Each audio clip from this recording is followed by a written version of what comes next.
Yes, and start. Mr. Vice Chairman, sir, I appreciate and welcome the various steps taken by the government so far to arrest the increasing trend in the prices of several commodities. At the time, sir, I feel that I would be failing in my duty if I do not bring to the notice of the government the fact that the people at large are not satisfied with the results. No one can dispute the fact that there is general discontent among all sections of the community. Sir, in the last two budgets, our finance minister granted a number of concessions to the various industries, but I wish to point out that none of these benefits were passed on the consumers. Let us take the recent example. The tea planters of the country, particularly from the south, made a big hue and cry and got certain concessions from the government, but I do not think there is any reduction in the price of tea available in the shops. Let us also take the example of edible oil.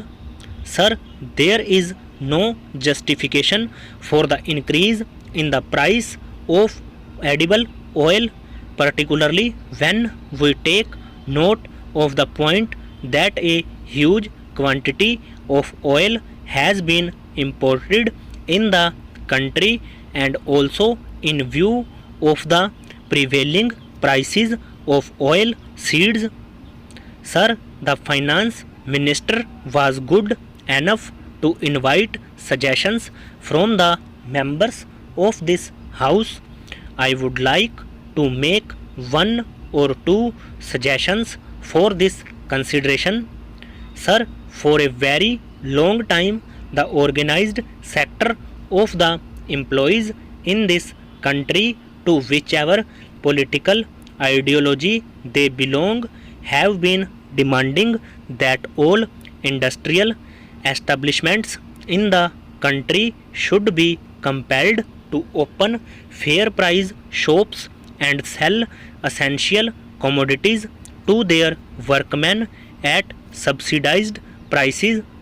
It is these salaried employees sometimes who are prepared to pay any price demanded by traders, and as a result, the prices are shooting up. If at least this section of the community was supplied with essential goods at reasonable prices, it will work as a means of arresting further increase in prices.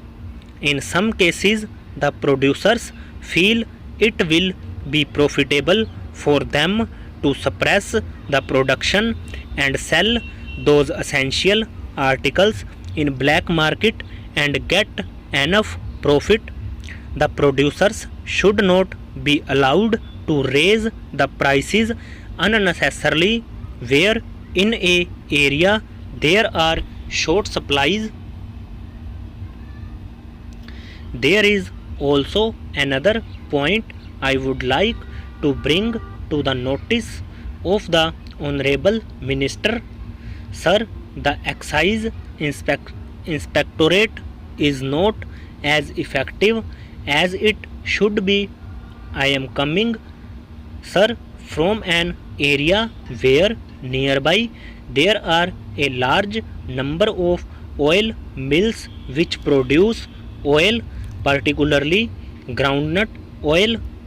Almost all these oil mills are allowed to suppress their production by 30 to 40%, and all the suppressed production is sold in black market.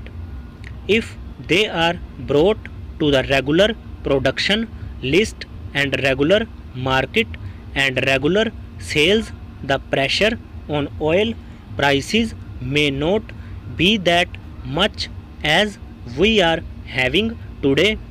Sir, I would urge upon the government to continue to be vigilant and take further necessary steps to hold the price line.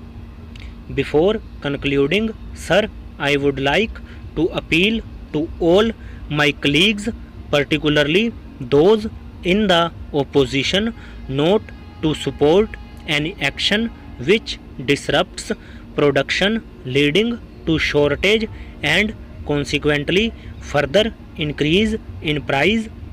Far from helping the government in bringing down the prices before the by-elections in the states for Lok Sabha, they were praying for increase in prices in the hope that this increase in prices will have an effect on the election results.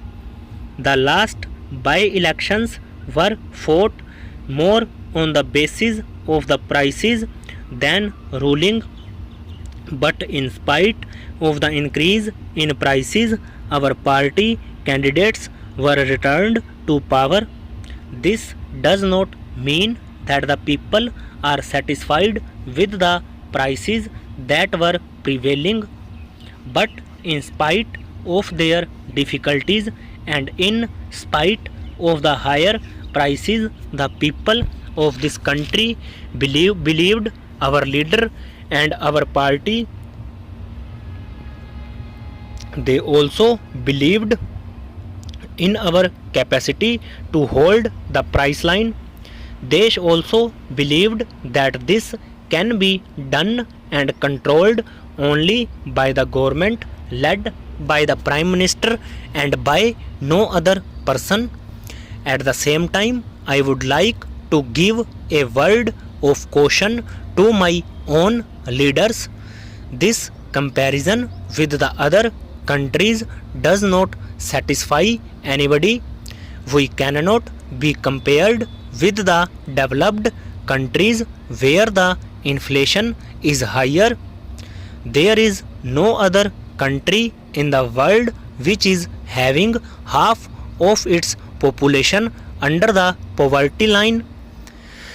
Therefore, what is needed how is not statistical comparison but action, and nothing but action. Therefore, sir, the simple question of managing the economy is very important. The same thing has happened in the case of sugar.